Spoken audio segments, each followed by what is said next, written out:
Okay, sorry guys, I'm not really sure what happened. I think my video quit. But just to pick back up, so typically men find blisters underneath or around their foreskin, and women find them on the outside of their vagina. So you'll see blisters with genital herpes on the outside or around the top of the vagina, not inside the vagina necessarily. And the men's penis head will blister and it will swell. With genital herpes, there's two different types. So you have the first type, which infects the lips and the mouth. So those produce cold sores and can cause transmittable genital herpes through oral sex or anything of that such nature. So cold sores aren't always necessarily herpes, but you do need to be careful with genital herpes or any sort of thing on the mouth. And then the second type is genital herpes, which most of the time you can't really get rid of. So 50 to 80% of people have oral herpes, and then 20% have genital herpes. There's, again, no treatment or cure for genital herpes, so make sure you're being careful with that. Viral hepatitis is an inflammation of the liver, which is caused by an infection. You can have three different types. So there's hepatitis A, which is transmitted through food, water, and it resolves on its own. There is a vaccination available, but most of the time you can resolve that situation on your own. Then you have hepatitis B, which is transmitted through semen, vaginal fluid, blood, saliva, a little bit more serious. You can have antibiotics for that, but you really don't want to mess with anything like that. And then you have hepatitis C, which is transmitted through the blood, and you can't really get rid of hepatitis C. So once you have hepatitis C, you can't get rid of that. That's a chronic infection, and you can get that through sharing needles, drugs of any sort, anything like that. And then HIV and AIDS, so symptoms of HIV, so chronic pain, skin rashes, fever, digestive system, nausea, vomiting, diarrhea, muscle pain, joint pain.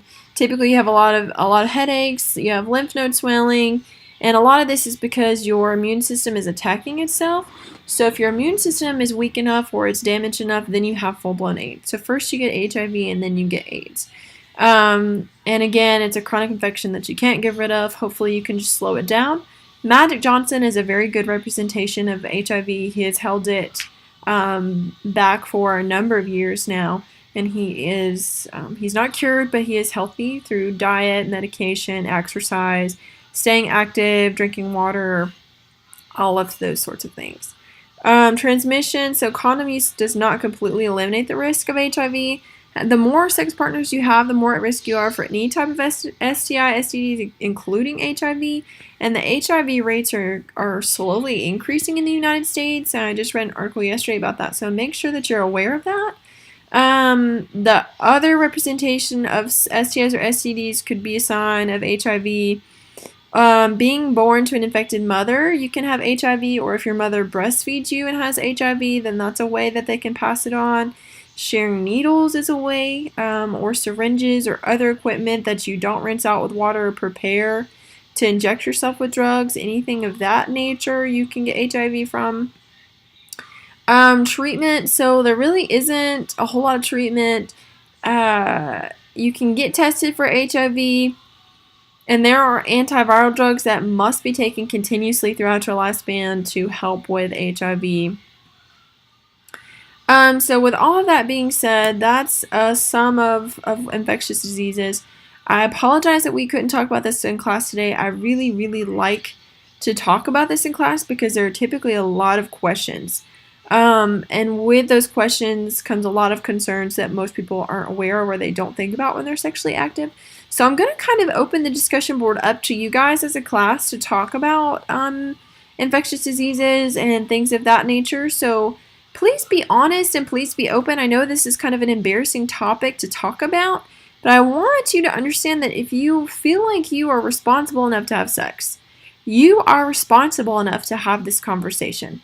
If you cannot ask somebody if they have a condom or if they are on birth control, then you should not be having sex, period. If you cannot ask that question, you shouldn't be having sex. And if you can't ask the question of, have you been tested for whatever, then you're putting yourself at risk and you need to have those conversations, because if you don't ask that question, then you don't know the answer and you don't know if you're infected or not. So please make sure that you're asking the appropriate questions and you're taking the appropriate measures to do all of those things. So again, I'm going to open this discussion board up to you. You have one May post and you need to respond to another person by Friday. So please do so. If you have any questions about infectious diseases or anything to do with sex, really, please just shoot me an email. I'd rather you ask me than not know. So I hope everyone has a good weekend, and I'll see you guys on Tuesday.